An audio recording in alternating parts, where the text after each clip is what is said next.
Salut et bienvenue pour un nouvel épisode des expressions, mots et structures françaises qu'on utilise super souvent entre natifs dans notre quotidien, mais que malheureusement tu ne vas peut-être pas apprendre de manière académique ou classique dans un manuel, etc. Avant de commencer, je t'invite à t'abonner à la page si tu ne l'as pas encore fait. Si tu veux pousser un petit peu la pratique de la compréhension orale du français, check les autres vidéos de la chaîne. Mets un like si tu apprécies le contenu, si tu apprends quelque chose. Et s'il te plaît, en commentaire, n'oublie pas de me mettre ton équivalent. Comment est-ce qu'on dit la même chose dans ta langue maternelle? Ok? Bon, on commence tout de suite et aujourd'hui, je vais te parler de romance, d'amour, ok? Avec une expression super française que tu vas entendre énormément, particulièrement dans des films, dans des séries, etc. Ok? Aujourd'hui, l'expression du jour, c'est avoir un coup de foudre. Ok?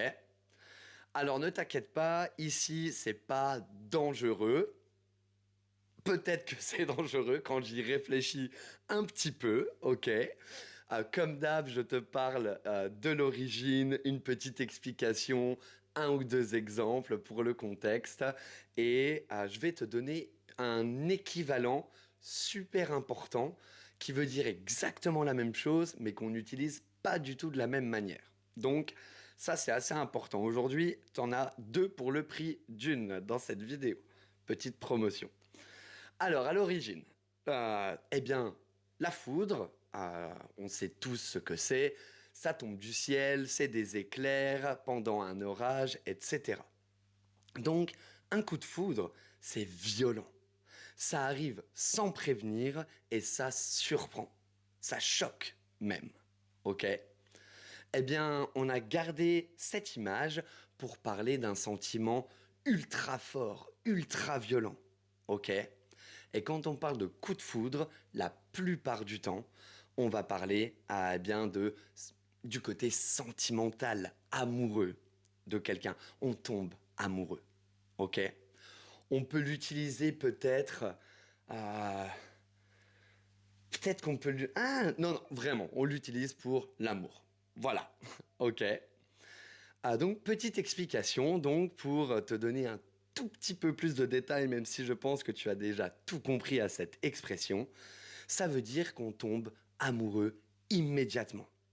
Pas petit à petit, hein, ok? C'est pas tranquille, c'est directement, ok? Dès la première seconde, ok?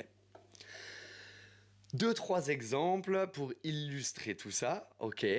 Tu es dans un café, tu lèves la tête, tu croises le regard de quelqu'un, et là, c'est fini, coup de foudre, ok? C'est ça, un coup de foudre.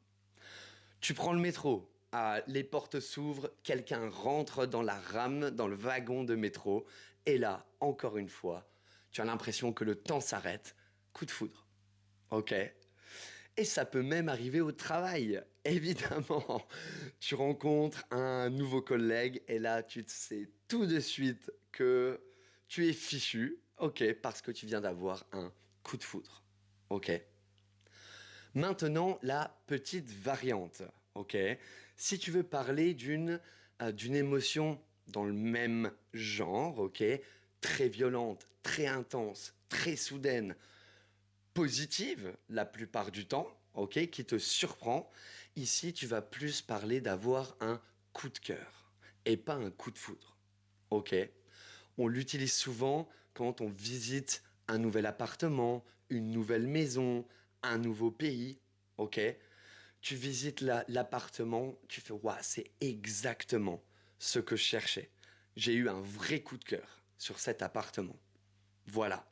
Donc c'est le coup de foudre pour les autres domaines de la vie. Ok. Je vais te donner juste une petite alternative à l'expression avoir un coup de foudre. Je vais te dire craquer pour quelqu'un. Quand on craque pour quelqu'un, c'est on ne peut pas résister. Ok. Attention, on peut craquer avec un peu plus de temps, un petit peu moins soudainement qu'un coup de foudre. Mais voilà, c'est une autre alternative. Voilà, tu sais tout. Maintenant, tu sais exprimer cette émotion en français comme un vrai natif. Donc, n'hésite pas à l'utiliser. Tu peux l'utiliser évidemment dans n'importe quel contexte avec n'importe qui. Ok. Merci d'avoir regardé la vidéo. J'espère que ça t'a plu. N'oublie pas de mettre un like et le petit commentaire avec ton équivalent ou l'équivalent de ta langue maternelle. Tu prends soin de toi. Merci beaucoup et à la prochaine. Ciao.